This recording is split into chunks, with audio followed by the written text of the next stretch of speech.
Hi, இன்றைக்கி ஒரு சூப்பரான காளான் மசாலா எப்படி பண்ணுறதுன்னு பார்க்கலாம்.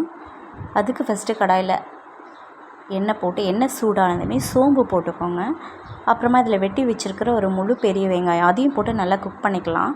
இது கூடவே நான் இந்த மசாலாவுக்கு தேவையான சால்ட் அப்புறம் கருவேப்பிலை அதையும் போட்டு நல்லா வணக்கிக்கிறேன். அதோடவே இஞ்சி பூண்டு பேஸ்ட் அதையும் போட்டு நல்லா பச்சை ஸ்மெல் போகிற வரைக்கும் குக் பண்ணிவிட்டு இதுக்கு தேவையான மசாலாஸ் ஆட் பண்ணிக்கலாம். அது என்னென்னா மஞ்சத்தூள், மிளகாத்தூள், கரம் மசாலா இது 3 தான். அப்புறமா இது கூடவே ஒரு தக்காளி, முழு தக்காளி வெட்டி வச்சுருக்கிறேன், அதையும் நான் சேர்த்துக்கிறேன்.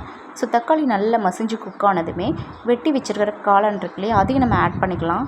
ஸோ இதை நல்லா கலந்து விட்டுட்டு ஒரு 10 to 15 மினிட்ஸ் லோ ஃப்ளேமில் குக் பண்ணோன்னா சூப்பரான காளான் ரெடிங்க. கண்டிப்பாக நீங்களும் ட்ரை பண்ணி பாருங்கள்.